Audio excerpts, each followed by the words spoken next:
Bueno, entonces arranquemos ya con nuestra charla sobre el siglo XXI. Comienza en el 2020. Para mí es un honor estar hoy con estos dos colegas, mentores que admiro muchísimo. Le doy primero la bienvenida a Juan Carlos Echeverry, filósofo, economista, doctor en economía de la Universidad de Nueva York, ahora escritor. Con Carlos estábamos hablando de su novela que publicó el año pasado, En sitios más oscuros, de Sí, editorial señora. Planeta, coautor también de proyectos de historia económica del siglo XIX, director de planeación, fue director de planeación, ministro de Hacienda, decano de economía y, mejor dicho, un experto en crisis, y de eso vamos a hablar hoy. Y por otro lado, tengo a mi colega Carlos Caballero, profesor de la Facultad de Economía de la Universidad de los Andes. Además, fuimos compañeros de la maestría de historia, estudiamos juntos historia, ex ministro Maravilla. de Minas, y creo que compartieron, fueron parte del gobierno al mismo tiempo con Juan Carlos, según lo que me estaba contando Carlos. Entonces, les doy la bienvenida a ustedes. Y yo, María del Pilar López Uribe, profesora también de la Facultad de Economía de la Universidad de los Andes. Entonces, le quiero dar primero la palabra a Carlos para que, digamos, nos hable un poquito y del texto del que vamos a hablar hoy, de el siglo XXI comienza en el 2020. Vamos a habilitar además el chat por si tienen preguntas. Yo voy a estar tomando preguntas del público que también vamos a estar discutiendo acá y hablando con Juan Carlos y con Carlos. Gracias, Pilar. Es realmente un placer estar en este conversatorio con Juan Carlos Echeverry y contigo. Con Juan Carlos nos conocemos hace muchos años y estuvimos juntos, como tú decías, en el gobierno. El texto sobre el cual va a conversar Juan Carlos seguramente fue un rato que tuvo de sus ocasiones para escribir sobre cómo estaba viendo los temas del siglo XXI y de 2020. Es un texto muy interesante. En cada frase hay una idea. Entonces es difícil tocar todas las ideas, pero vamos a hacer un esfuerzo para hacerlo porque realmente es muy interesante y muy profundo. Quiero comenzar, Carlos, con el tema, con el título del escrito. El siglo XXI comienza en el 2020. Yo estoy de acuerdo y creo que todos estamos de acuerdo en que el siglo XX fue un siglo corto, del 14 al 89, lo de Hobsbawm. En general, yo creo que en Colombia comenzó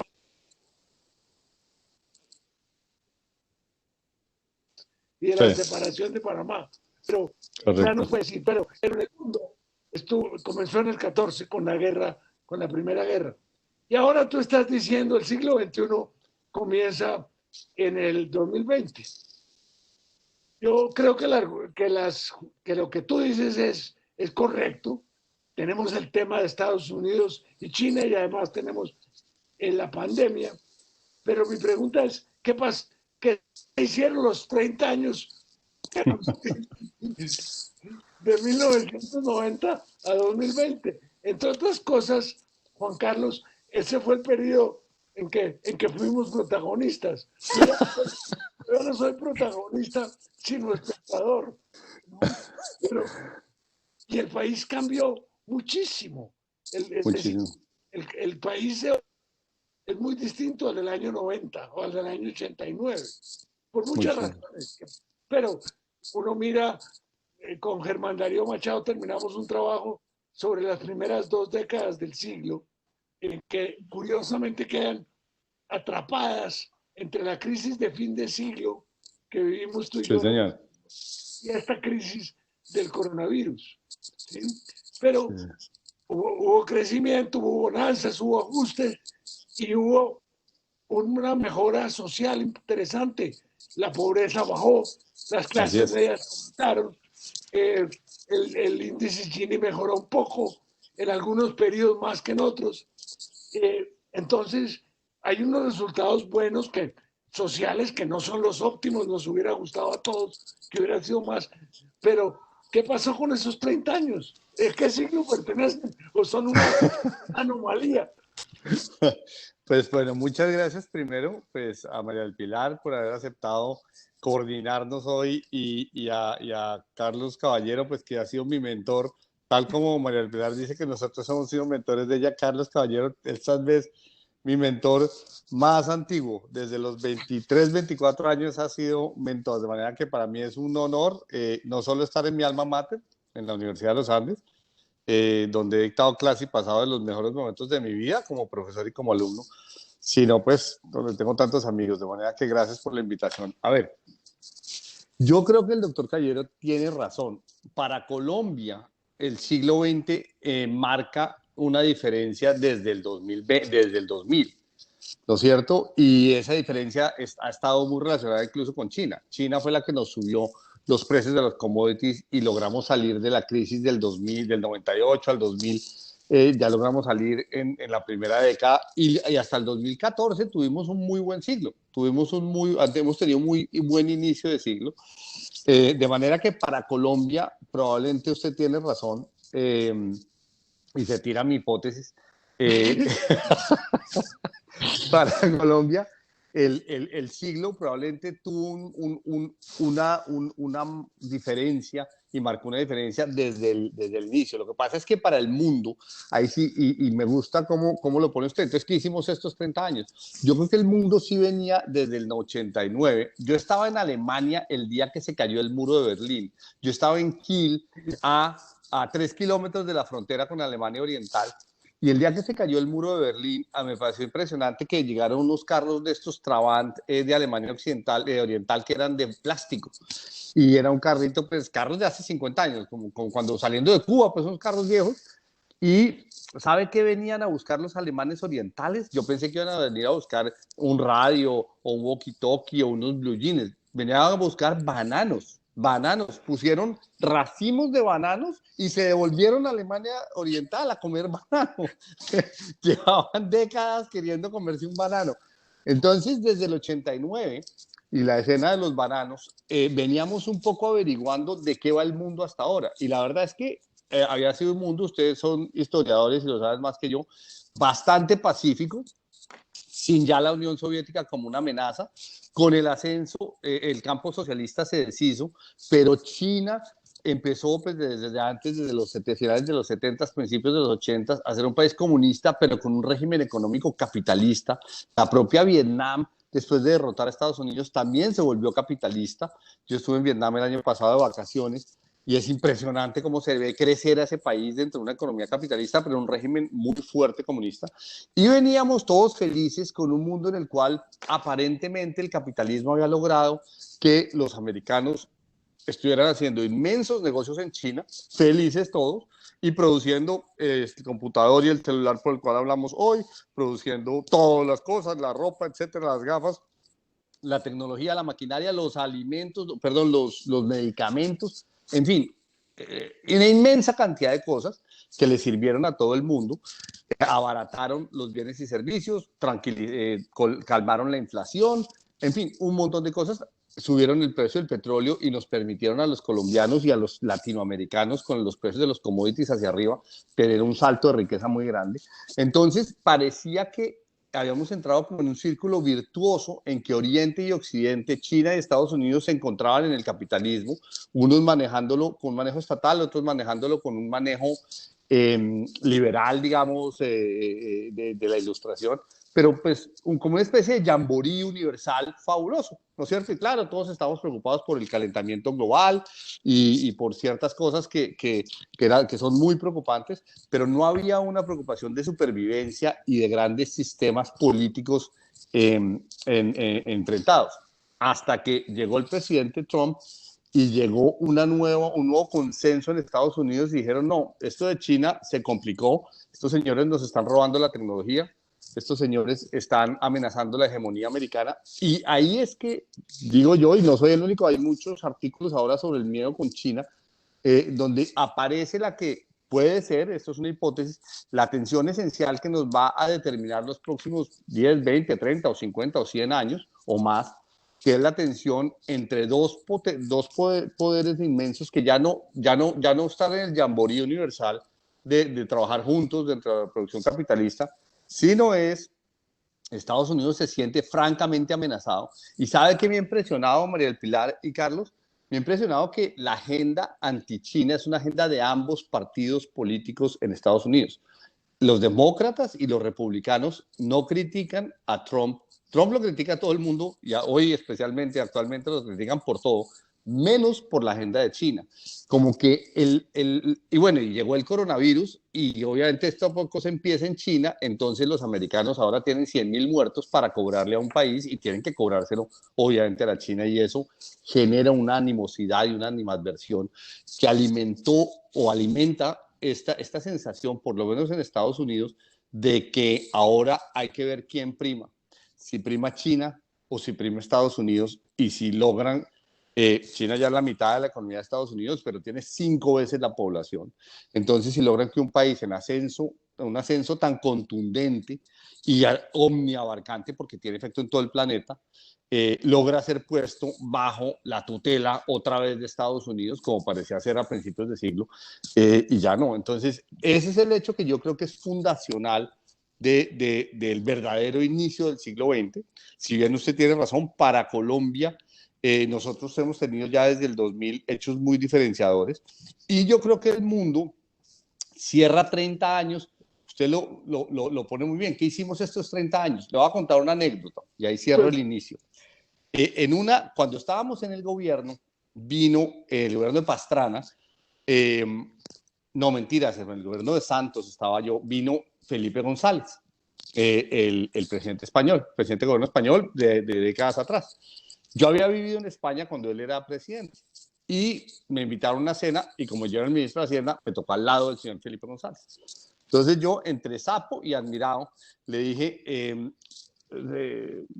hay una cosa que a mí me impresiona, y es que el liderazgo se ha deteriorado mucho. Le dije yo, cuando usted llegó a ser presidente de España, presidente de gobierno, usted entró diciendo que se iba a salir, que a la OTAN de entrada no. Y a los 2 meses de haberse posesionado, dijo no, sí hay que entrar a la OTAN.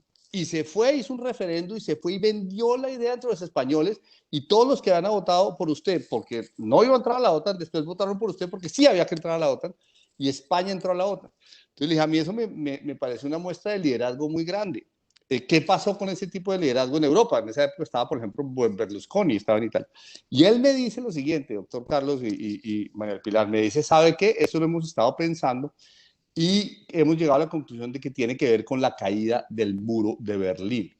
Entonces, fíjese que de ahí viene un poco la hipótesis que yo pongo, que obviamente como todo lo que uno hace no es original, sino es como sumar muchas cosas que uno ha oído y visto, de que desde el 89 hasta ahora se debilitó el liderazgo, se banalizó un poquito los problemas mundiales y estábamos en un limbo averiguando de qué iba este nuevo siglo, y creo que ahora sí hemos averiguado de qué va, y es esta pelea por preeminencia mundial de los americanos y los chinos. Entonces, eso es lo que hay ahí detrás, doctor Carlos.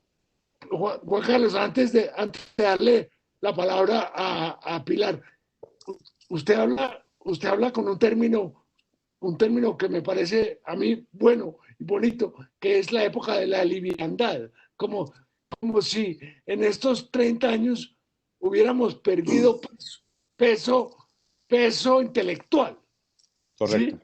Usted usa otro término, pero sí, como que nos peso en otra parte, peso intelectual, como que vivimos la época de la liviandad, y ahora esta crisis nos puede hacer volver a pensar a fondo, ser más intelectuales. Es que a mí, sabe que me ha impresionado, y sobre todo en España, pues quién soy yo para criticar los gobiernos de otros países, pero tener a mandatarios tan débiles como Rodríguez Zapatero, como Rajoy y como ahora Sánchez, acompañado del vicepresidente Iglesias, un país tan importante como España y tan importante para América Latina, tener en Italia a Berlusconi. Yo tengo amigos italianos que me dicen, Italia se estrelló con Berlusconi. Berlusconi la mandó a otro sitio. Y si usted ve hoy en el mundo hay muchos de esos casos. Por todo, en las Américas hay varios de esos. en los cuales usted dice, hay unos liderazgos que esas cosas en la época de la Guerra Fría probablemente no se habían dado, porque se necesitaba gente que hubiera leído muchos libros, que hubiera pensado mucho, que pudiera entender qué era el comunismo, qué era el capitalismo, que supiera historia.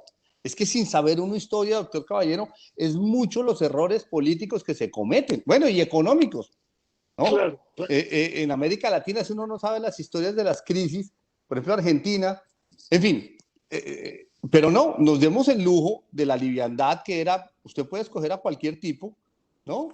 Que cualquiera puede ser presidente. Y entonces llegamos a un punto en que esta crisis termina en muchos sitios manejada por gente que le falta pues un poco de gravitas, de canas, de experiencia, de lecturas, de haber estado, de discusiones, etc. Entonces yo sí creo que hemos vivido una época de liviandad que se ve sobre todo en nuestros liderazgos. Pilar, Bueno, yo ahí voy a retomar un poquito lo que Juan Carlos está diciendo como parte del escrito.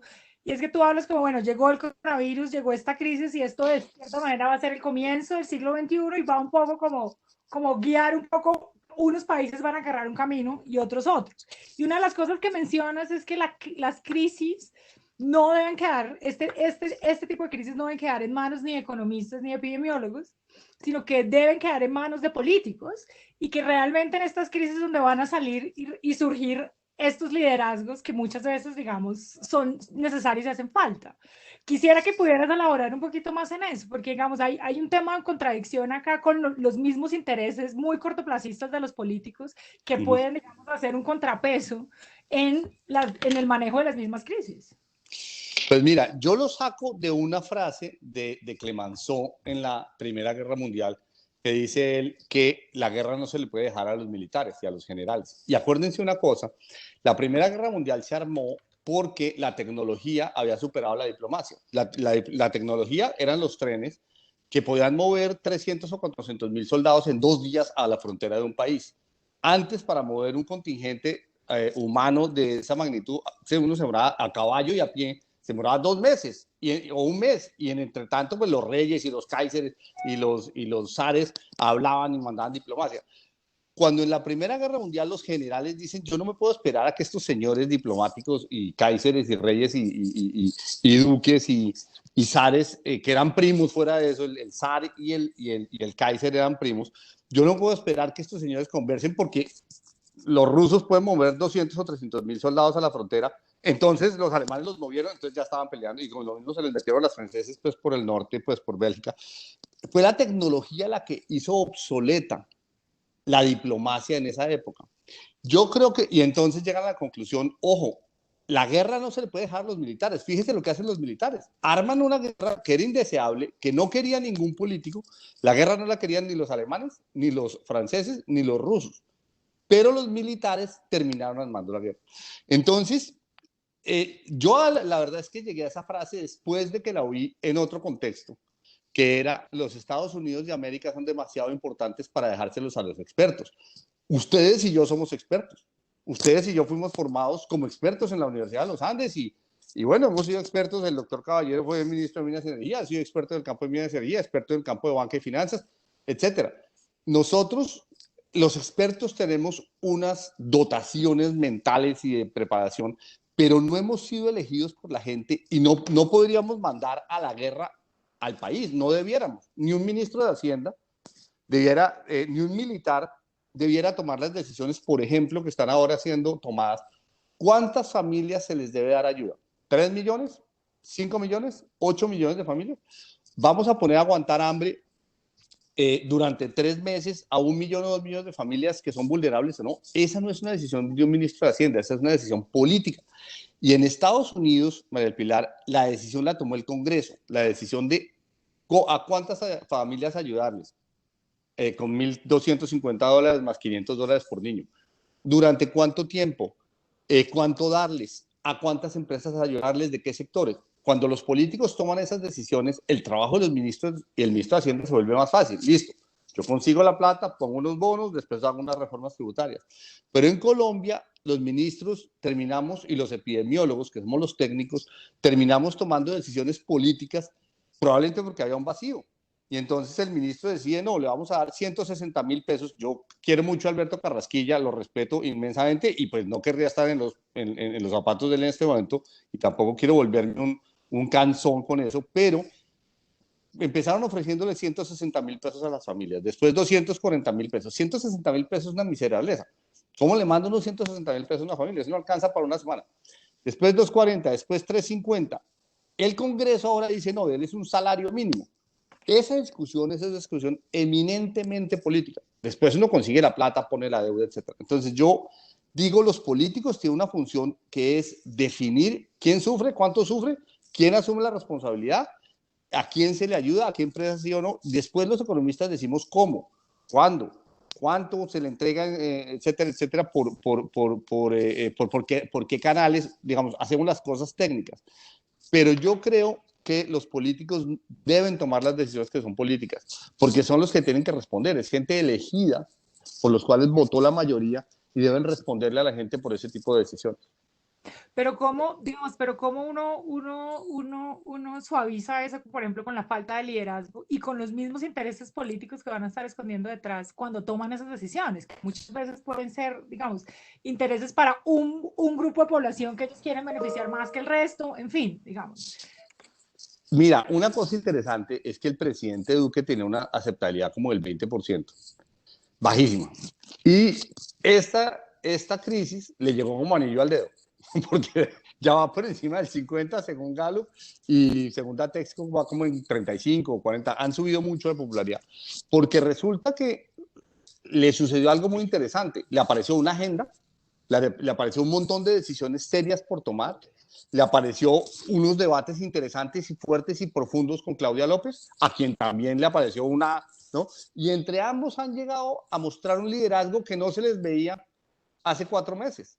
A mí me ha gustado que ambos han elevado su perfil, se han vuelto mejores líderes, la gente se siente ahora, y comparado con América Latina, estamos razonablemente bien manejados. Yo diría que bien manejados. Claro, con problemas y la curva no se ha aplanado, etcétera, pero los datos de Colombia se comparan bastante bien con los de todos los países de América Latina. Casi en todos los indicadores tenemos buenos, menos en el de pruebas y pruebas por millón de habitantes, en todos los demás tenemos muy buenos datos. Obviamente se trata de muertes, se trata de enfermos, ningún dato es bueno, digamos. Pero fíjate que las crisis son las creadoras, son las matrices de liderazgo. En las crisis, la crisis fuerza que tú saques lo más esencial de tu papel como líder, como persona que determina cosas. Entonces, digamos, en ese sentido, por ejemplo, creo que la crisis le hizo un gran favor a estos señores. A Piñera también en Perú, que andaba como perdido, ¿no? Juan Carlos, ese es un punto del texto suyo que es muy importante, que son las crisis como fuentes de aprendizaje personal, que toca volver a pensar, ¿sí? De alguna manera, uniendo eso con lo que hemos conversado antes, cuando vino la caída del muro de Berlín, dijeron, pues apareció Fukuyama y dijo, se acabó la historia y no sé qué, y entonces la liviandad es una parte producto de eso. Entonces, usted dice, ahora nos toca volver a pensar. Yo he hecho mucho de menos, Juan Carlos, que los políticos. A mí me parece bien lo que has dicho del presidente y de Claudia López, pero los políticos no están desaparecidos.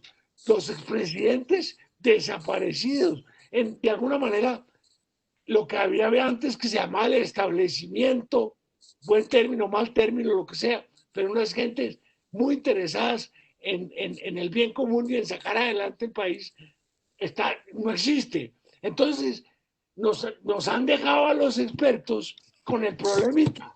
¿Sí? Entonces, Es claro, cierto.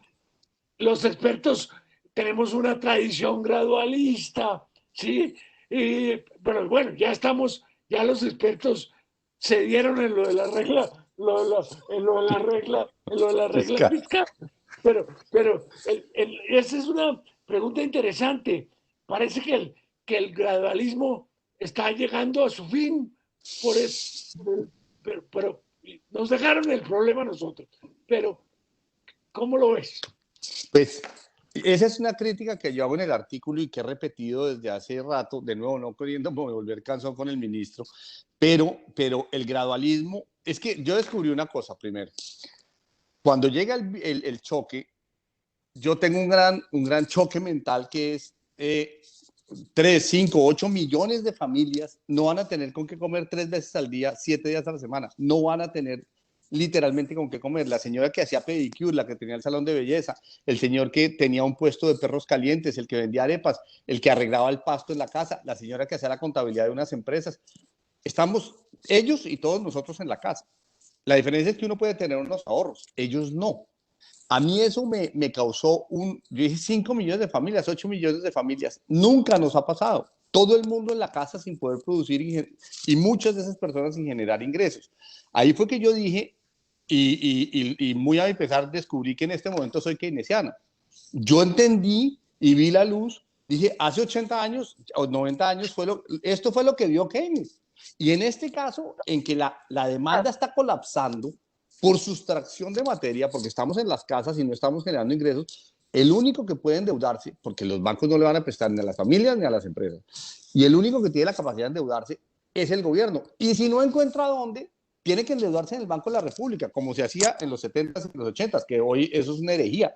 Pero es una herejía que en este momento se debe practicar. Y lo dije, y nuestros amigos del Banco de la República, a quienes respeto y que son muy gradualistas, les dio erisipela, estuvieron 4 días en cama, les daban respirador artificial, algunos usaban una UCI. Estuvieron pero es que yo dije, cuando Keynes tiene razón, puede ser cada 80 años, pero el día que tiene razón. ¿Quién más va a gastar? Y si Keynes, y si uno gasta, y ojalá con plata del Banco de la República, por una cosa que usted y yo sabemos, doctor Carlos, que es que la plata del banco uno no la paga nunca. Porque, porque el principal se hace rollover, ¿no es cierto? Y los intereses se los paga uno mismo, pues el banco es del gobierno. Entonces es la plata más barata. Ahora que se necesitan 3 o 4, 5 u 8 puntos del PIB, el crédito más barato es del banco. Claro, lo malo es que es del banco y todos sabemos por qué. Y ahí se me ocurrió un símil que es el de un anestesiólogo. Claro, porque el banco es ponerle intravenoso anestesia a un paciente que, ese es el keynesianismo, que un paciente que va a sufrir mucho dolor y usted dice durante, no sé, el periodo de la cirugía y de la recuperación lo tenemos con morfina, pero el día que salga del hospital, y en Colombia lo hemos hecho bien, le quitamos la morfina, porque si no lo sacamos y se vuelve adicto a los opioides. En Argentina no, lo sacan, o en Venezuela lo sacan y le siguen dando plata al gobierno toda la vida y se quiebra el gobierno y se quiebra él. Entonces, en Colombia el gradualismo, ahí cuando yo dije eso, pero no fui el único, fue muchos más, sobre todo los keynesianos, que además me tomaban el pelo y me decían bienvenido al keynesianismo, me decían, el gradualismo me parece que se demoró en el sentido de que la gente tenía que comer 3 veces al día, 7 días a la semana, en marzo, en abril, en mayo, y llevamos en junio, y no sabemos si esto se demora 3 o 4 o 5 meses más. Entonces, ahí fue que yo pensé, el gradualismo puede ser excesivo, pero dicho eso, le reconozco a Carrasquilla que por ser, pues que él va con el freno de mano como siempre tienen que ser los ministros de Hacienda. Los ministros de Hacienda frenan a los políticos. Entonces, ese freno de mano en Colombia nos ha protegido de no hacer debacles en macroeconómicas. Entonces, yo le doy el beneficio de la duda al ministro. Me pareció gradualista y se lo dije, pero dicho lo cual, él es el que manda. O sea, él es el que tiene la firma del ministro de Hacienda. Uno tiene que estar simplemente ahí como advirtiendo y acompañando porque finalmente es gente seria con un problema muy serio. Yo también escribí, Juan Carlos, pero mirando las crisis del siglo XX, y entonces dije, toca invocar el espíritu de don Esteban Jaramillo del año 31, ¿sí? Que logró con una reforma del Banco de la República se le pudiera prestar al gobierno, y eso fue fundamental en ese Así momento. es. absolutamente mundial. Pero nadie en el Banco de la República me hizo ningún comentario, ni bueno ni malo.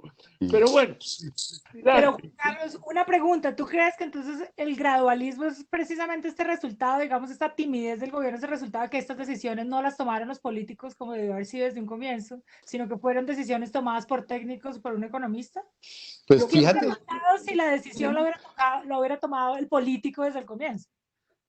ahí se nos fue el doctor Carlos, no sé, doctor no, Carlos. no, aquí estoy. Ah, ok. Aquí estoy. Listo.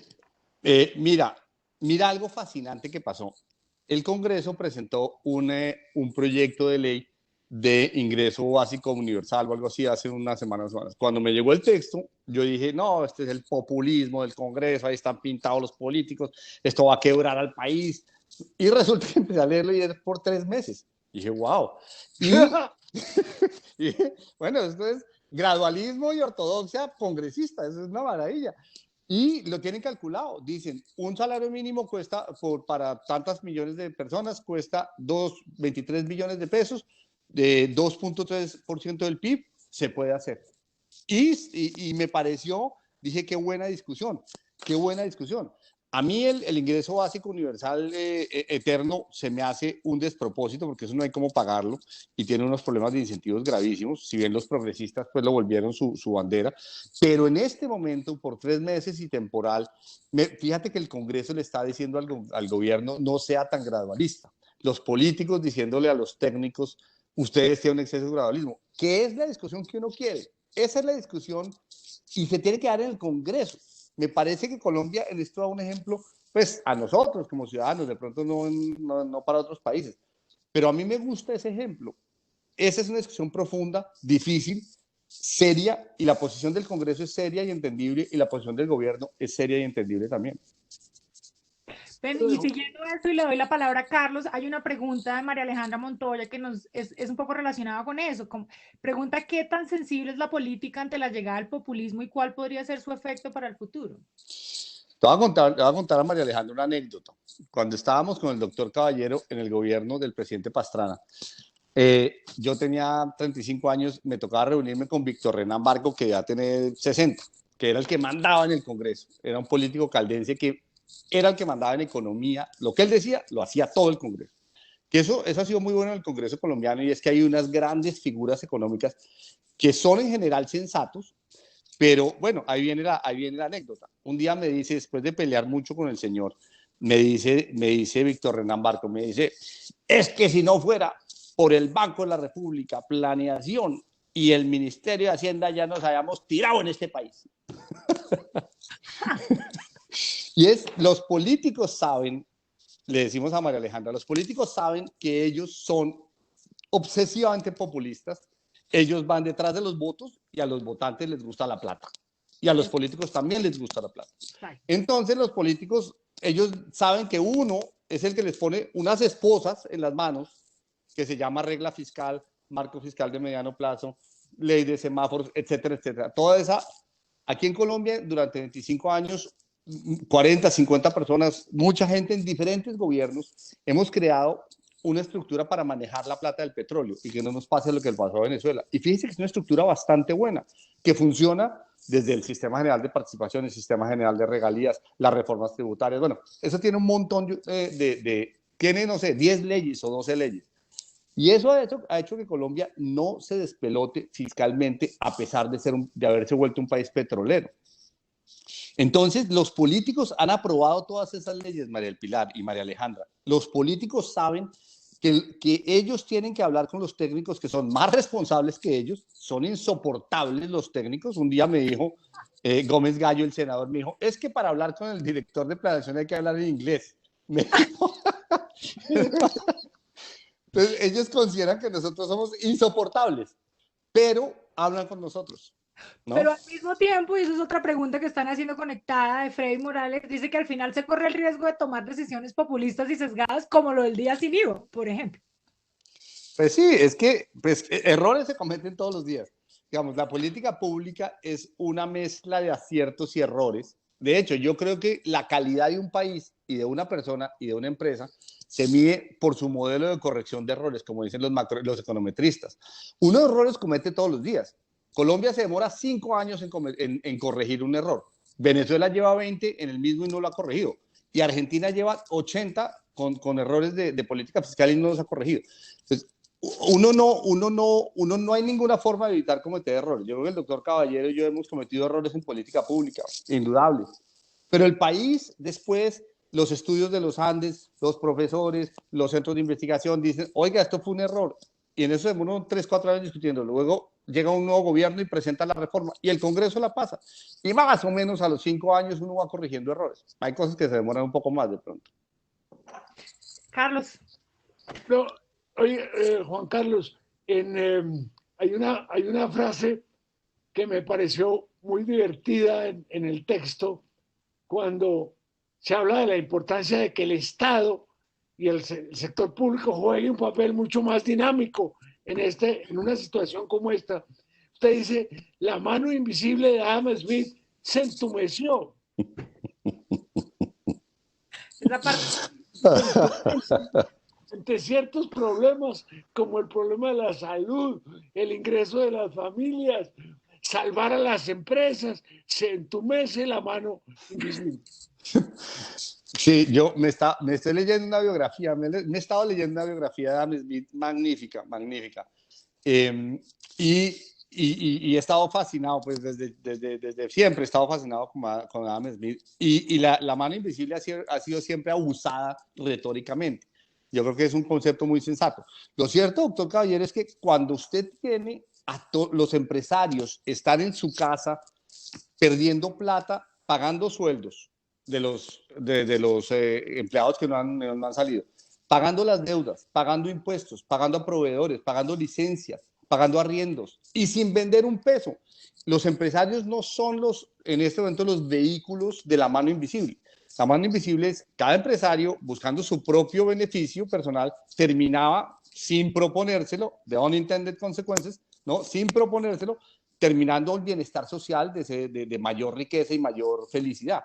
Pero en este momento los empresarios, la mano invisible está entumecida para resolver los grandes problemas. Entonces, ahí es que uno descubre momentáneamente que el keynesianismo, ojalá bien manejado, ojalá sensatamente manejado desde la política, haga una buena tarea, porque no nos queda otra, ni a los colombianos ni a nadie. En Estados Unidos la ayuda ya van en 12 puntos del PIB, en Alemania en 25, en Corea en 12, en Perú igual. Todos somos keynesianos hoy por hoy. Ojalá por poco tiempo, ¿no? Pero no. Bueno, hasta que la mano invisible vuelva a funcionar. Sí, es que estos momentos, o sea, estos son momentos extraordinarios y se requieren medidas extraordinarias. Pero una pregunta que me están haciendo acá de Germán Romero, iba para los dos ustedes que han sido parte, digamos que les ha tocado tomar decisiones desde el gobierno. ¿Cómo tomar tantas decisiones cuando la incertidumbre es tan alta? No sé si el doctor Caballero quiere o me lanzo yo. Láncese, Echeverry. Vea, yo le digo a Germán lo siguiente.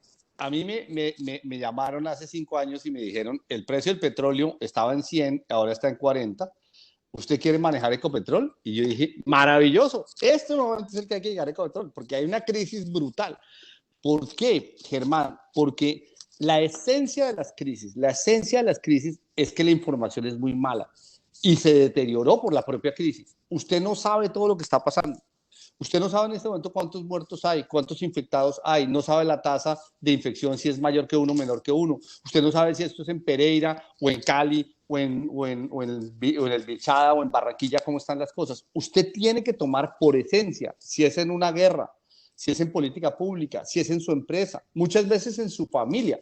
A mí me dejaron los 3 hijos en la casa, que son de 9, 12 y 14, y yo aquí enseñando ecuaciones simultáneas al de 12.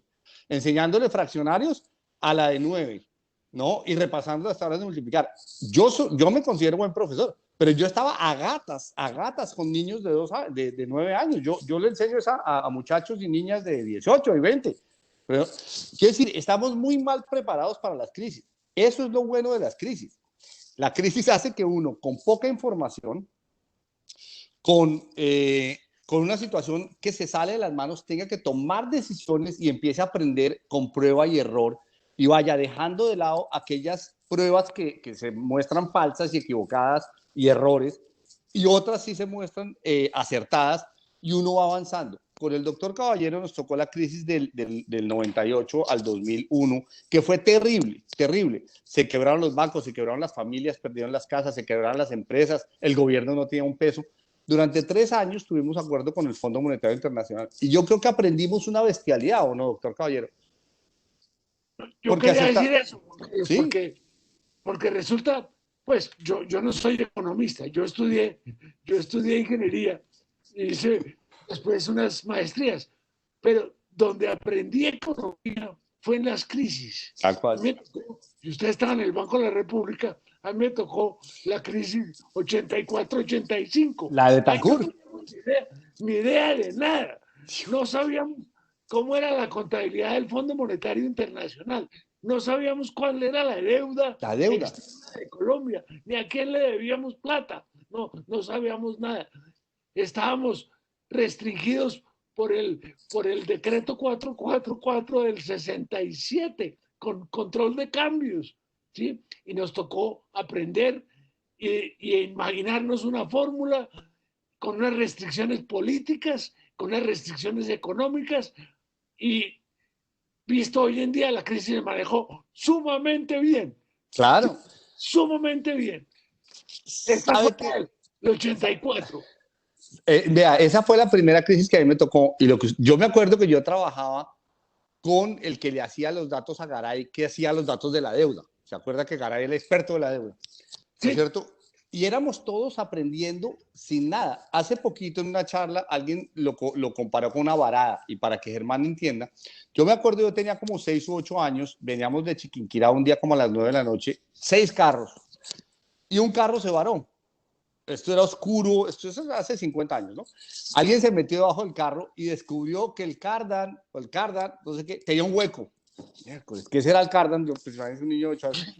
Y usted con 6 u 8 familias, viniendo de Chiquinquirá, bueno, domingo, al otro día a colegio, no sé qué. ¿Qué es pelota? Hasta que alguien dice, no, con un bocadillo, como hemos pasado por sitios donde vendían quesillos y bocadillos y quesos y tal, con un bocadillo se tapa el cardan y ya el aceite no sale, y ahí llegamos hasta Guateo, hasta Bogotá, yo no sé, oiga, ¿dónde hay un bocadillo? Encontraron un bocadillo, le pusieron el bocadillo y seguimos. Y aquí estoy. Yo creo que eso es. Entonces, a mí después me tocó la crisis que usted menciona, la que yo llamo la crisis de fin de siglo, que fue terrible. Fue en mayúscula. Terrible. Y ahí estuve, por ejemplo, en la Junta del Fogafín, y estuve de ministro, que pensábamos que eso se iba a pagar todo el país, iba a ser terrible. Aprendimos. Tal cual. Y ahora estamos cosas, aprendiendo. De esas cosas, doctor Caballero y María del Pilar y Germán, de ahí salen los liderazgos, sale la gente que aquí uno no llama cuando tiene la siguiente crisis. Oiga, doctor Caballero, ¿ustedes cómo manejaron el precio de la gasolina? No, digamos, del doctor Junguito, por ejemplo, salió con un prestigio muy bueno. Cuando hubo después una crisis, lo volvieron a llamar. Entonces, por eso es que yo creo que las crisis son las matrices del liderazgo. Y nunca desaprovecho una crisis. La crisis es el momento en que uno aprende economía, en que uno aprende política, y en que uno aprende cómo se juntan la economía y la política para producir soluciones. Entonces, obviamente todos preferimos vivir en tiempos normales, no en tiempos de crisis. Pues no. Pero yo le cuento una cosa, yo pago la luz, el agua y el teléfono en mi casa con lo que yo aprendí en las 4 o 5 crisis que he vivido. Eso es lo que yo vendo, ¿no es cierto? Claro, yo siempre digo, Juan Carlos, que yo hice una maestría en economía en la crisis del 84. Yo un doctorado en la crisis de fin de siglo. Así es, tal cual. Bueno, un poquito siguiendo algo que mencionaron en algún momento hace poco, Harold Villalba pregunta que qué papel creen ustedes que va a jugar el multilateralismo en esta crisis. Pues vea, la pregunta es muy interesante y muy oportuna, porque muy oportuna. Hoy se dice que el BID lo va a ir a manejar un americano. Exactamente, lo cual republicano, según entendemos por acá, ¿no? Y que probablemente no cree mucho en el multilateralismo. Exacto. Y por otro lado, pues la agenda, por lo menos de los republicanos y el presidente Trump ha sido muy contra la OTAN, contra la ONU, contra pues, el Banco Mundial y el Fondo Monetario, contra esas organizaciones que han hecho funcionar el mundo por 70 años después de la Segunda Guerra Mundial, en la cual Estados Unidos tenía alineados detrás de Estados Unidos en todos estos foros a los demás países. Yo estuve, María del Pilar, en la junta directiva del BID hace unos 4 años. Y era impresionante el liderazgo de Estados Unidos. Detrás estaba Japón, Alemania, todos los europeos, Japón, etcétera, todos hacían lo que Estados Unidos decía, con una disciplina, pero férrea. Y los latinoamericanos, pues estábamos encontrados con ellos, porque era el banco de los latinoamericanos. Entonces, yo creo que la pregunta es muy oportuna. ¿Por qué? Porque mi esposa, yo vivo en Maryland. ¿Por qué? Porque mi esposa trabaja en el IFC, que es el banco de inversión del Banco Mundial. Y uno ve a estas instituciones, ellos están trabajando 12 y 15 horas al día porque están prestando billones de pesos, billones de dólares, perdón, en todo el mundo. Eso es muy poco para lo que se necesita. ¿De acuerdo? El mundo necesita pues mucho más de lo que puede hacer ahora el Fondo Monetario o el Banco Mundial o el BID, y en nuestro caso la CAF, etcétera. Pero son insumos importantes, insumos de inteligencia y de diagnóstico importantes, insumos que llegan a los países. A Colombia le van a prestar, no sé, 6, 8, 10 mil millones de dólares, que son fundamentales y que han sido fundamentales en todas las crisis que hemos mencionado con el doctor Caballero. Entonces, esa crisis del multilateralismo, yo creo que es muy preocupante. Muy preocupante. Es un gran punto. Pero, Juan Carlos, en este caso del americano que están promoviendo para el BID, hay otro factor que tiene que ver con lo que usted ha dicho y con su paper, que es China. Porque lo que nos están diciendo es que quieren contrarrestar la influencia de China en América Latina. No, completamente, y nos van a poner en una situación muy incómoda, que es escoja entre China y Estados Unidos. Y si usted va a Perú, yo hoy estaba por la mañana con una empresa peruana. Perú, Brasil, Argentina y Chile le exportan más a China que a Estados Unidos. Colombia no, Colombia le exporta por $1 que le exporta a China, le exporta $4 a Estados Unidos. Nosotros somos de la esfera, como México y todo Centroamérica, somos de la esfera, miramos más hacia el norte que hacia oriente. Pero todo Sudamérica, de Colombia y Venezuela para abajo, exporta más a oriente que al norte. Entonces, imagínense si nos ponen a los suramericanos o a los latinoamericanos a escoger entre Estados Unidos y China, nos ponen entre la espada y la pared, porque China es la fuente de muchos negocios. Bueno, el metro de Bogotá lo va a hacer China, ¿no es cierto? Y pues los Estados Unidos están molestos por eso. Nosotros somos todos países pequeños y estos son países grandes y es una pelea de economías muy grandes y de capitales muy grandes, ¿no es cierto? Y es muy incómodo. Y así fue, pues así y un poco eso fue lo que nos hizo desarrollar también, y lo decíamos al principio, mucho más la ciencia, mucho más entender, mucho más la historia cuando era la Unión Soviética de Estados Unidos. Ahora nos va a tocar volver a hacer lo mismo, volver a pensar muy bien cómo es el nuevo orden mundial y cómo nos situamos dentro de todas estas tensiones. Pero le oí decir a usted el otro día que Colombia podía ser una bisagra, como había sido Egipto en un momento dado. Cuéntenos. Sí, es que Egipto es muy simpático. Pues Egipto tiene una cosa que no tiene Colombia, que Egipto queda en Egipto. O sea, y Egipto es un sitio absolutamente privilegiado. Queda entre Asia, África y Europa. Y ahí queda el canal del Suez. O sea, mejor dicho, Egipto es un país que todo el mundo tiene que consentir. Entonces Egipto se deja dar un besito de los americanos y otro besito de los rusos. Y ahí era bisagra. Colombia tenía lo mismo cuando teníamos Panamá, pero en 1903 perdimos Panamá. Pero era, digamos, Singapur, Egipto y Colombia eran los sitios. Obviamente ahora es Panamá. Entonces Panamá, Estados Unidos puede... Pues había 2 países que Estados Unidos no podía perder, que era Venezuela y Panamá. A Venezuela lo perdieron, a Panamá no lo pueden perder, porque Panamá es el paso entre la costa este y la costa oeste de Estados Unidos. El Mare Nostrum de los romanos para Estados Unidos es el Caribe. Esto no lo digo yo, sino que lo dicen libros de geoestrategia. O sea, los americanos no pueden perder la hegemonía entre el Mar Caribe, porque esa es la conexión entre sus 2 costas, y eso es lo que le permite a ellos expandirse por todos los océanos en el mundo.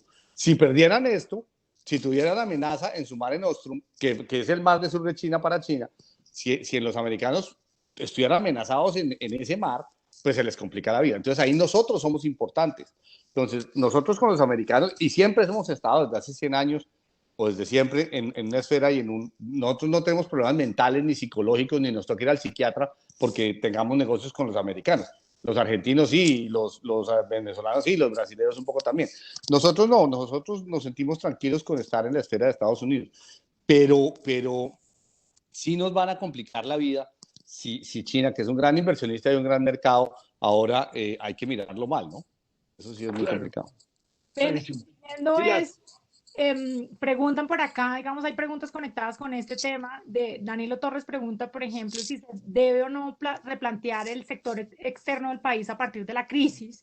Y una pregunta para los dos de Germán Bahamón es si la crisis puede afectar, digamos, el consumo del petróleo y si se debe cambiar la estrategia para sustituir los ingresos petroleros en Colombia. Pues nosotros necesitamos diversificar las exportaciones, pero el que sabe de petróleo es el doctor Echeverry. Pues yo me volví un enamorado del petróleo en Ecopetrol. Primero porque Colombia el petróleo le produce entre 15 o 20 mil, o en años de mucho precio, 30 mil millones de dólares el petróleo, y somos un país muy pobre para darse el lujo de no tener ese ingreso. Es como si una familia clase media bogotana usted le dijera que el esposo gana 5 millones, la esposa gana 3, no, que el esposo se puede dejar de trabajar y que viven los papás y los dos niños con 3 millones de pesos. Entonces, pues sí, se puede vivir, pero entonces a usted le toca bajar su nivel de consumo brutalmente. Entonces el petróleo es algo que no podemos, en mi parecer, no podemos prescindir. Pero la pregunta de Danilo Torres tiene razón. Y como dice el doctor Caballero, tenemos que poder, por lo menos teóricamente, ¿no? Dicen que en teoría la teoría y la práctica deben ser iguales, pero en la práctica son diferentes, ¿no? Tenemos que poder diversificarnos, pero vean lo siguiente: para producir bonanzas cafeteras, bonanzas exportadoras, fue primero café, después de 30 o 40 años petróleo, después de 30 o 40 años flores, algo de banano, perdón, coca, carbón. O sea, nosotros en 100 años produjimos 4 o 5 productos de exportación sólidos y sustanciales. Ahora tenemos supuestamente el cannabis o el fracking, y no, ni siquiera sabemos si queremos hacer ninguno de los dos. Pues yo quiero hacer ambos, pero el país tiene unos problemas espirituales profundísimos de si quiere hacer una cosa u otra, como si tuviéramos cómo decidir. A mí me parece que, claro, hay que diversificar, pero si diversificar al cannabis hace que el gobierno no permita diversificar y llena el cannabis de imposibilidades, que es un producto con gran potencial. O el fracking, y entonces se meten los jueces y se meten los progresistas, ¿cierto? No, más bien quedémonos sin fracking. Entonces así es muy complicado, muy complicado. Los productos agrícolas en Colombia también son muy complicados, y los industriales. Y nos llega, el turismo estaba produciendo 9.000 millones de dólares de ingresos, y nos llega el coronavirus y prácticamente al que le pegas al turismo, a los vuelos y a los hoteles. Entonces es muy difícil encontrar sectores exportadores dinámicos, muy difícil. Juan Carlos, su respuesta y el tema que nos ha puesto Germán me une con otro punto que usted trata en el paper, que es de dónde escoger. En cierta forma, usted dice, por un lado están los progresistas, las energías limpias, nada de fracking, la moralidad por encima de todo. Por otro lado está la derecha, yo no sé, yo la llamo la derecha, con la antiglobalización, el proteccionismo, el nacionalismo, la desregulación. Entonces, usted dice, ¿de dónde escoger? ¿Dónde escogemos? Yo estaría de acuerdo en que tenemos que escoger unas políticas públicas pragmáticas, ¿sí? Y el liberalismo serio, la seriedad. De acuerdo. ¿Sí? Pero me gusta, es decir, de alguna manera, la escogencia entre izquierda y derecha se acabó, pero nos quedó el progresismo, ese moralista, y el autoritarismo, no lo llamo conservador, sino como de derechas. De acuerdo. Es que he recibido, pues todos hemos recibido probablemente los mismos textos que los progresistas dicen que este es el momento de pasar a una nueva sociedad, que el capitalismo va a entrar o ya entró en crisis y que esto demuestra que no necesitamos consumir tanto, que no hay que ir al supermercado, que podemos vivir sin carros, que podemos vivir sin aviones prácticamente, que podemos volver al campo, a la redistribución, etcétera. Y es interesante el planteamiento, pero eso es irónico lo siguiente. Hoy por hoy, casi la totalidad de la producción mundial, salvo en unos países exóticos que no son ni chicha ni limonada, tipo Cuba o Venezuela, pero el resto, incluido China, es un país capitalista. Es un capitalismo de Estado con orden comunista, con gobierno comunista, como en Vietnam, pero tremendamente exitoso su capitalismo. Como Estados Unidos, como Europa, y en África y en Asia, prácticamente el 98% de la producción mundial se hace en empresas que buscan el lucro, empresas que se basan en la libertad de comprar y vender a precios libres, empresas donde el riesgo es riesgo privado, o sea, si alguien pierde, pierde un señor que es el dueño de la empresa.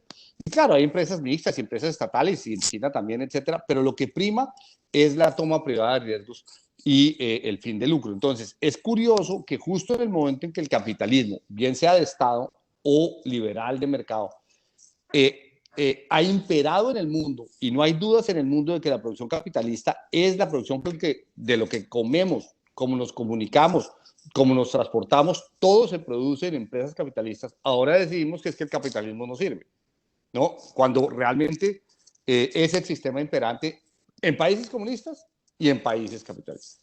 Lo que está en juego no es tanto, creo yo, y esto también lo he leído en algún lado, lo que está en juego no es tanto el capitalismo, lo que está en juego es el capitalismo de Estado, con un enfoque, digamos, confucionista asiático, mucho más disciplinado y de seguimiento a la gente y de control social, o el capitalismo liberal de la ilustración occidental o europeo americano, y nosotros los latinoamericanos estamos ahí. Es lo que creo que está en juego. Creo que el tema progresista tiene un talón de Aquiles muy difícil, y es que si usted quiere prescindir de toda esa producción y distribuir, usted necesita una cantidad de excedente social que solo se lo producen empresas con fin de lucro. Las empresas sin fin de lucro no producen ese excedente social. Entonces, dicho eso, yo creo que hay que dejar de soñar y pensar con el deseo, aceptar que la producción capitalista y que el sistema de producción capitalista es el sistema imperante en el mundo, no en Colombia, sino en el mundo, y, como decía el doctor Caballero, hacer unas reformas muy sensatas. Hay un libro de Luigi Zingales que se llama Capitalismo para la gente, Capitalism for the People. Eso debe leérselo todos los estudiantes de economía. Qué maravilla de libro. Y discute esto con mucha sensatez, comparando a Italia con Estados Unidos, diciendo Italia es un país con muchas limitaciones, de hecho aprende uno mucho sobre Italia, pero muestra que la solución tiene que ser dentro del sistema de mercado en el que vivimos. Pero Juan Carlos, ¿cómo, digamos, un poco lo que mencionas en el texto del que capitalismo, digamos, de hecho va a salir un poco más fortalecido de todo esto, pero me llama la atención que mencionas muy poco, digamos, en temas de desigualdad y de oportunidades, digamos. ¿Cómo balancear este tema, digamos, de seguir defendiendo esta economía de mercado, obviamente con cierto rol del Estado ahí, con más equidad? Mira, tienes toda la razón, y hoy por hoy de los grandes desafíos que tiene el capitalismo es que zonas enteras de los países ricos, en particular la mitad de Estados Unidos, los que se han beneficiado son las costas, la costa este y la costa oeste. ¿De acuerdo? Desde Seattle con toda la industria aeronáutica y espacial y además de computación, etcétera, hasta Los Ángeles, California, y lo mismo aquí, desde Massachusetts, Nueva York, New Jersey, Washington, etcétera, hasta la Florida. Pero el centro de Estados Unidos está en una crisis brutal, y Trump y Bernie Sanders fueron los primeros que se dieron cuenta. Lo mismo en Europa, en Inglaterra, la gente que votó por Brexit es la gente que vive en las ciudades o en los pueblos que la globalización los destruyó económicamente y socialmente. Súmale a eso los jóvenes hoy viven lo que se llama la gig economy, que es una economía como itinerante, de un puesto de 2 días en un sitio, una tarde en otro día en otro, y uno ahí va haciendo, así vivo yo también, o sea, uno en la consultoría también vive igual, ¿no es cierto? Por eso me siento muy joven. Entonces, pero pero esos son puestos mal pagos, son puestos, y entonces los jóvenes no tienen una deuda muy grande, tienen un puesto mal pago, las casas son carísimas, entonces no pueden comprar casa, y fuera de eso no quieren tener niños. Y si los jóvenes no tienen niños, ¿quién va a pagar la salud y las pensiones de los viejos? Que además los viejos vamos a durar mucho tiempo más, 10 o 15 años más. Entonces, el problema de desigualdad, bueno, y súmale las minorías y el tema racial, y súmale el tema del calentamiento global. Entonces, claro, el capitalismo está lleno de problemas, lleno de problemas. El punto no es que se vaya a acabar el capitalismo, el punto es que hay que resolver los problemas. Porque una cosa que sí es cierta es que el capitalismo, y yo lo digo en el texto, es un sistema especializado en resolver problemas, mientras que el comunismo es un sistema especializado en armarlos. El comunismo tiene éxito cuando arma un despelote y logra tumbar un gobierno o al capitalismo, y después no sabe muy bien qué hacer, porque eso es quién arregla ese despelote. En cambio, el capitalismo es un sistema especializado en una palabrita que yo aprendí en Ecopetrol, que se llama gerencia. La solución para los problemas es una cosa que es reformas más gerencia. Todo lo que produce estas gafas, este esfero, este reloj, este computador, este celular por el cual nos estamos comunicando, es la gerencia de grandes organizaciones supremamente sofisticadas dedicadas a producir cosas para que nosotros los consumidores vivamos mejor. Eso es algo que el capitalismo entendió. Entonces, ¿qué hay que hacer con el calentamiento global? Es un tema que entre los ingenieros y los economistas y la gerencia y la disciplina social tenemos que aprender a modificar el capitalismo para limpiar el planeta. ¿Qué hay que hacer con los jóvenes? De nuevo, lo mismo. Pero tenemos un sistema que se sabe autorregular y que sabe resolver sus problemas, porque es un sistema dedicado gerencialmente a resolver problemas. Usted dice, había unas certezas, usted las llama certezas, que venían rompiéndose, ¿no? La globalización, sí. La gente joven, cómo se comportaba, se venía rompiendo. Y a eso le cayó la pandemia. Entonces, pero de alguna manera hay como que separar los problemas. Sí, tal cual. Y fíjese que ahora nos tocó olvidarnos de todo. Momentáneamente, bueno, la pandemia resolvió el problema del calentamiento global durante estos meses y nos iluminó también. Fíjese que de aquí van a salir soluciones que nos iluminan, que con más disciplina social, incluso que la gente se quede en la casa 2 días a la semana o 3 días a la semana. La gente está trabajando más en la casa que en el trabajo. En el trabajo usted tenía el momento que iba al baño, el momento que se tomaba el café. Mi esposa no se levanta del asiento haciendo Zoom. Todo el día en reuniones, una tras otra, trabajan mucho más y con más efectividad. Si la gente se puede quedar en la casa 2 días a la semana, mucha gente, cientos de millones de personas, pues van a dejar de usar tantos carros y va a poder ser verdad, sin abandonar el petróleo, bajar la contaminación y el calentamiento global. Fíjese que eso es una cosa que puede salir de esta crisis, pero habría otra crisis en la finca raíz. Porque entonces ya no se necesita tanto espacio para oficinas, tanto espacio para centros comerciales. Otra crisis y bueno, oiga lo que oí ayer, o leí esta mañana, que en New Jersey, dada la crisis del coronavirus en Nueva York, hay un montón de gente saliéndose a vivir en New Jersey, en casas, porque la gente ahora los edificios se le complicaron, entonces quiere salir. Entonces el mercado de finca raíz en New Jersey está haciendo boom.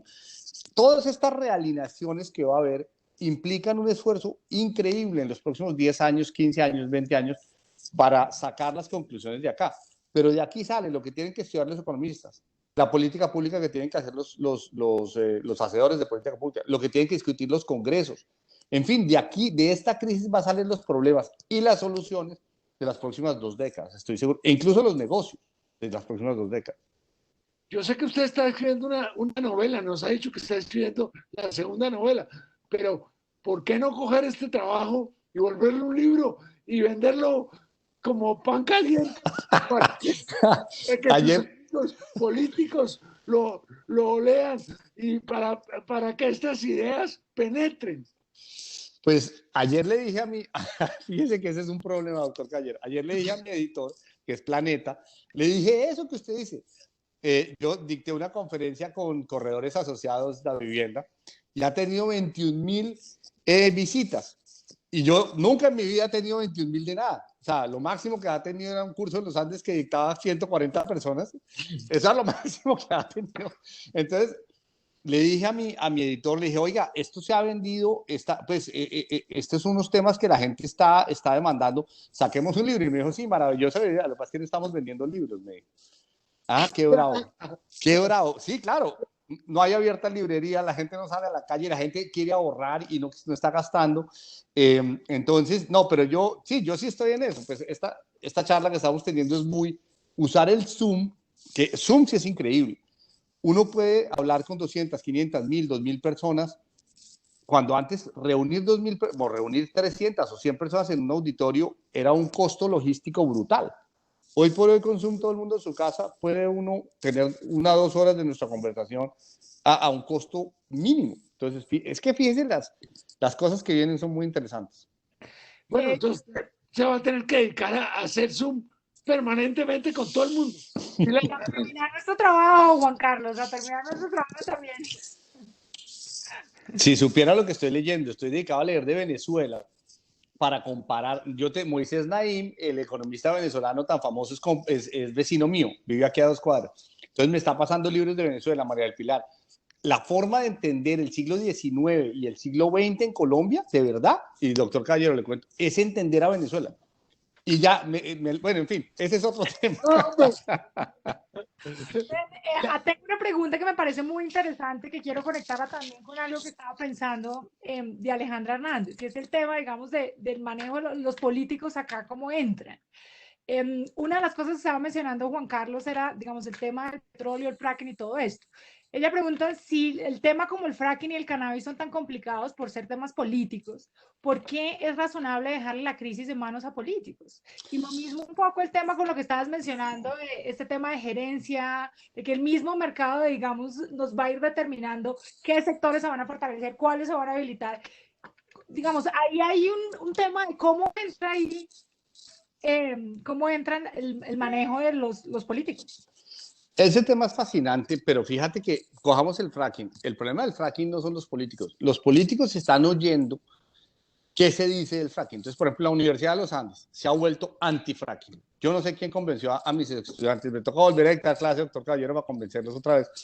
Y que no, que el país no puede hacer petróleo. Yo me pregunto, ¿cuánta gente, cuántas familias en Colombia pueden pagar una matrícula de 20 millones de pesos o 18, 16, no sé cuánto cueste ahora, pero altísima, ¿no es cierto? Si no hay petróleo en Colombia. Yo creo que de lo primero que entra en problemas es la educación, la educación universitaria de alta calidad. ¿Por qué? Porque, bueno, volvamos al fracking. Ha habido, y este es un tema político, ha habido una gran campaña en que el fracking es muy malo. Y entonces se ha tomado la imaginación de la gente y entonces los políticos oyen eso. Y cuando uno le dice a los políticos, yo me acuerdo, vea, cuando estaba en Ecopetrol hicimos un foro sobre fracking con el alcalde de Barranca Bermeja, en Barranca Bermeja, pero lo bonito fue que los citantes fuimos la USO y Ecopetrol. Nunca la USO había citado con Ecopetrol en una conferencia. Yo fui allá, eso me dieron palo por la mañana, los ambientalistas hablaban toda la mañana y por la tarde hablaban los petroleros, los ingenieros de petróleo, geofísicos, geólogos, hidrogeólogos, bla, bla. A las 6 de la tarde el alcalde, que es la autoridad política, dice, vea, por la mañana yo oí esto y dije, no vamos a hacer fracking, esto es terrible, esto es la destrucción de todo, esto es horrible, esto no se puede hacer. Y por la tarde oí a los petroleros y a los técnicos y dije, no, esto es una maravilla, esto hay que hacer esta cosa, esto cómo vamos a dejar esto en el subsuelo, esto nos va a sacar de poder. Entonces dice, al final yo llegué a una conclusión y es que si hace 100 años, bien, dice él, si hace 100 años hubiéramos tenido estos mismos debates sobre el petróleo, probablemente habríamos hecho el petróleo, pero lo habríamos hecho mucho mejor. Entonces, yo creo que esa discusión política del fracking es muy buena, siempre y cuando no nos dejemos llevar por el fundamentalismo. Una universidad es un sitio de ciencia, dejemos que la ciencia hable. Pero fíjese que ahora, en el Consejo de Estado, están diciendo unos abogados que no saben de fracking, ni de petróleo, ni de economía, que no se puede explotar el fracking por un argumento jurídico. Entonces, incluso el tema económico, técnico, ingenieril puede tener una discusión racional. Pero si los abogados dicen no, es que como hay riesgos, entonces no se puede hacer el fracking, pues entonces no se podría montar en el avión, porque en el avión también hay muchos riesgos. O no se podría, sí, pues hay, todo lo que uno hace en la vida tiene que implicar riesgos. Entonces, Ok, pero digamos un poco como el tema, por ejemplo, reformas pensionales, reformas tributarias más progresivas, digamos, esos son temas que tienen un costo político altísimo. Los pero técnicos han recomendado de mil maneras. no, pero siempre se hacen, siempre se hacen, siempre se hacen. Colombia, el doctor Caballero le ha tocado pasar muchas reformas, igual que a mí, y el Congreso de la República, siempre discute lo que uno lleva. Y muchas veces, muchísimas veces, mejora lo que uno lleva. Muchos errores técnicos y muchos errores de falta de sensibilidad política y de desconocimiento de las regiones, los políticos los corrigen. Lo que pasa es que allá el país de verdad también se manifiesta. Entonces, por ejemplo, una tributaria.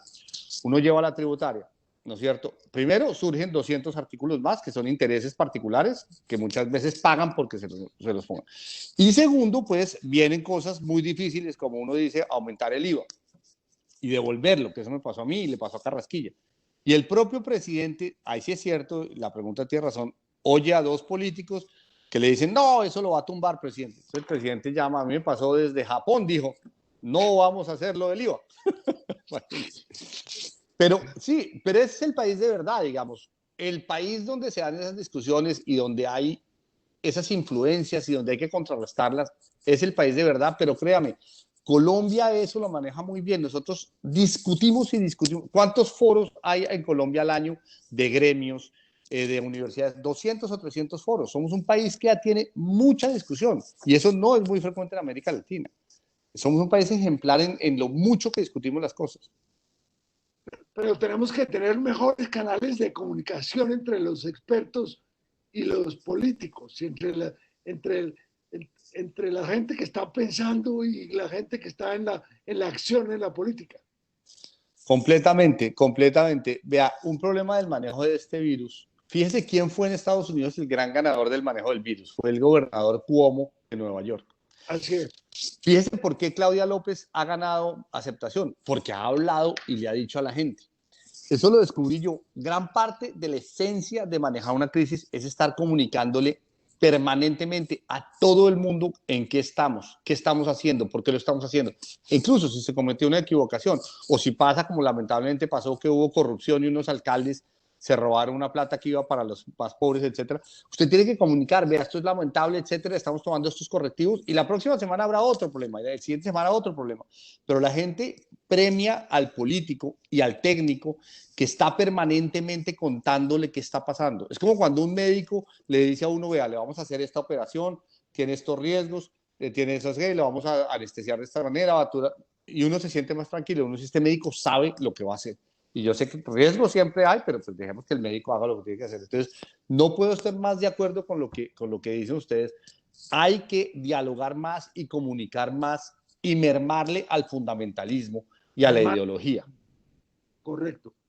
Juan Carlos, las reformas importantes en Colombia se han hecho en crisis o después de una crisis.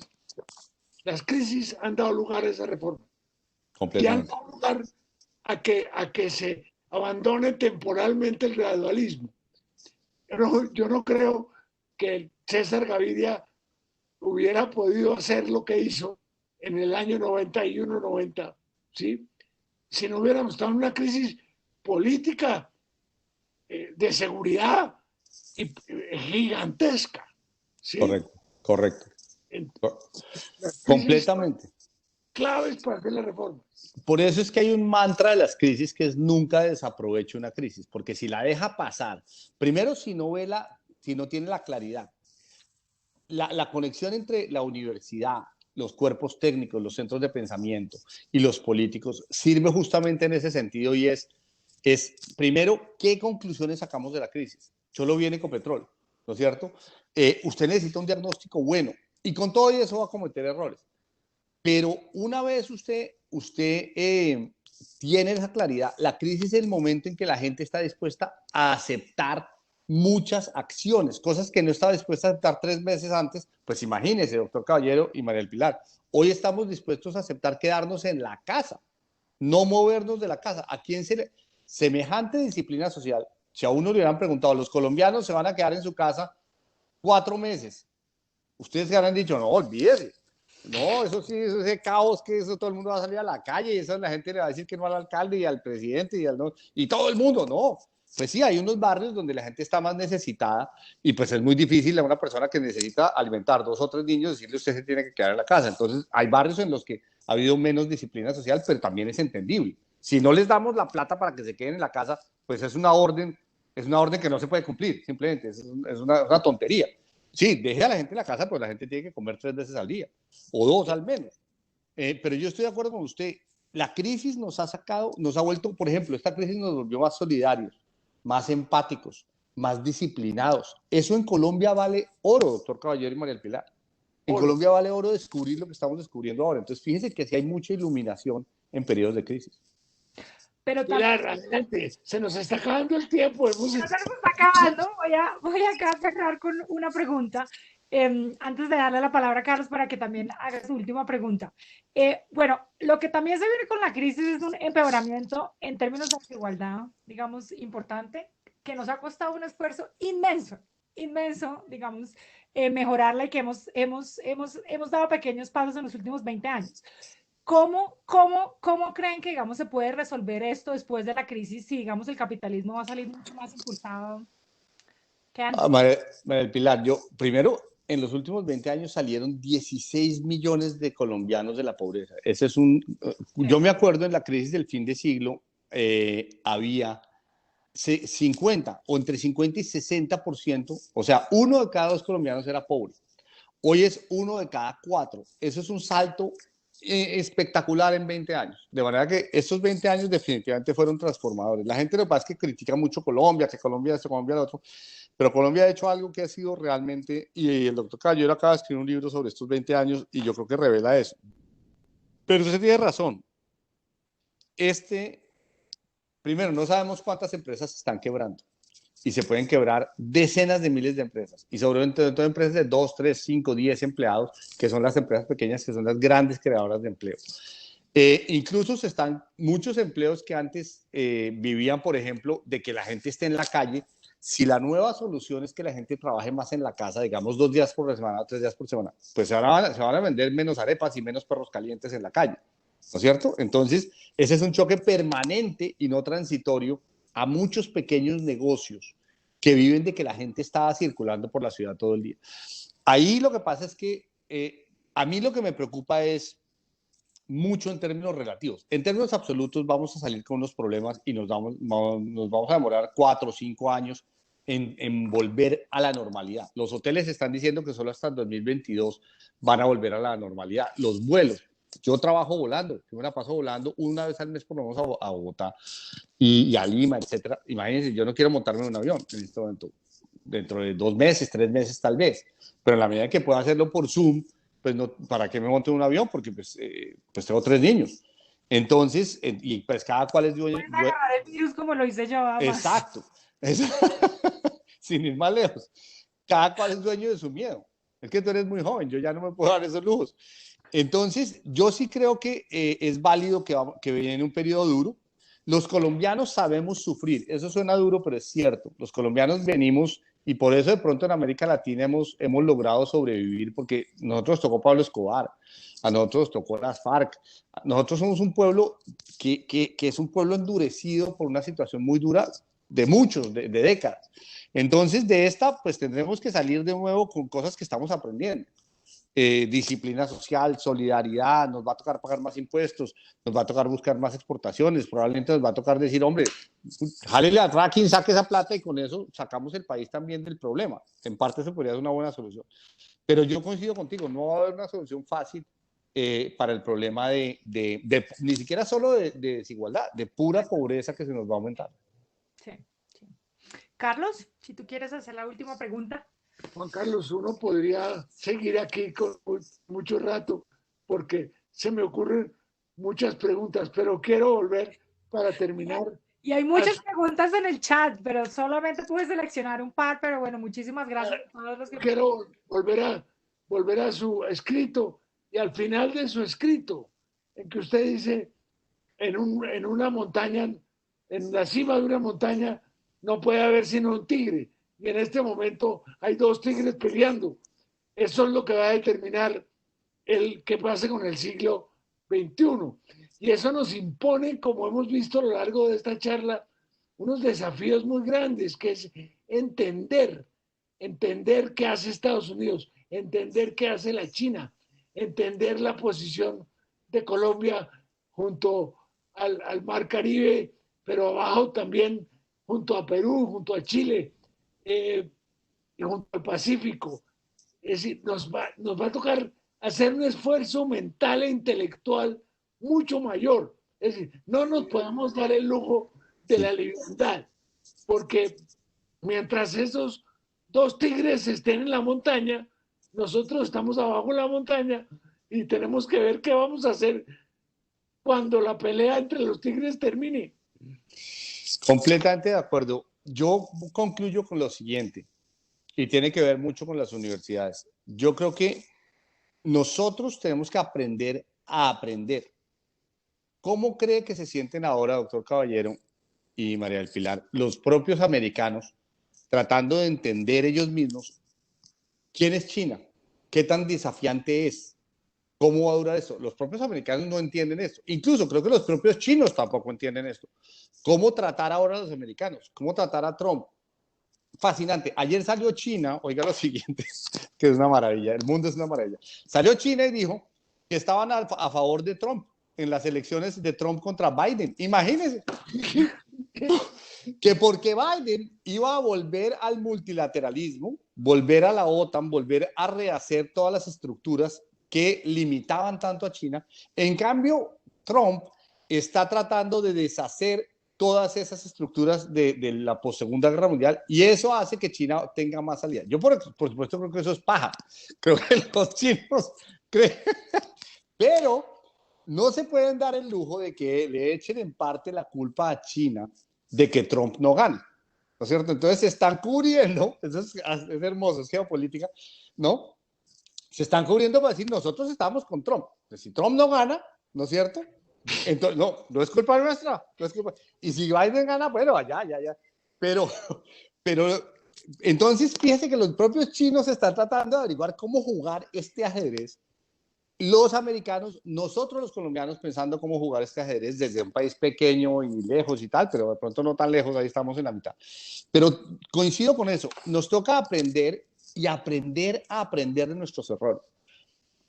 Yo llegué a esa conclusión con un podcast que estoy haciendo, pero me encontré un libro de Stiglitz, que tampoco es que me mate Stiglitz, pero un librazazo que se llama The Learning Economy, creo que se llama así, lo tengo por ahí.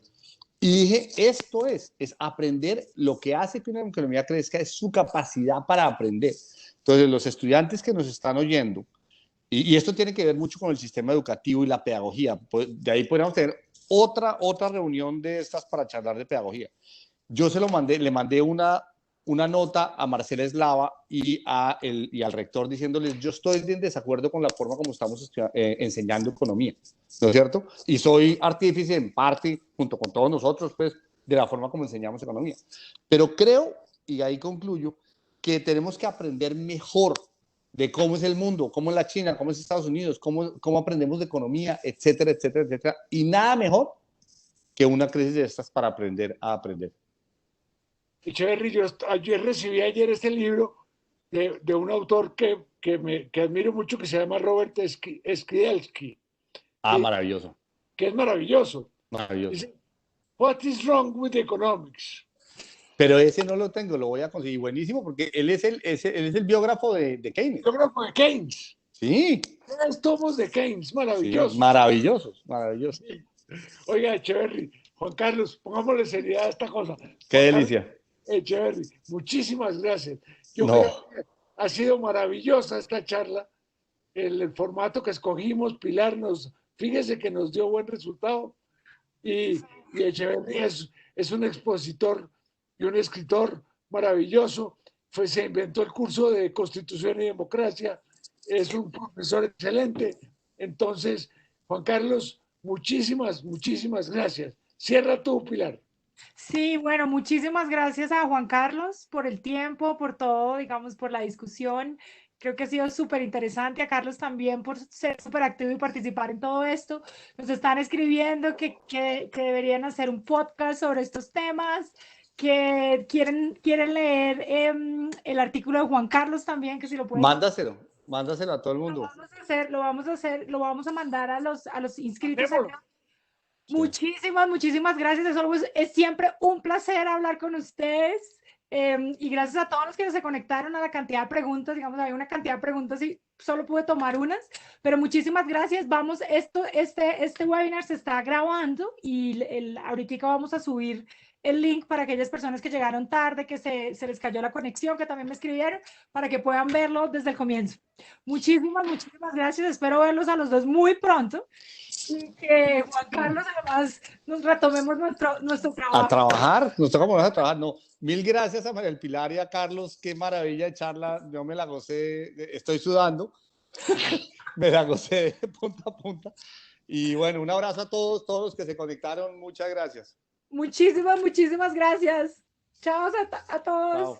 Chao. Chao. Chao, Pilar, magnífico. Chao. Hablamos. Sí, Espero que David haya quedado contento. yo creo que quedó contento. Estoy muy contento, Carlos.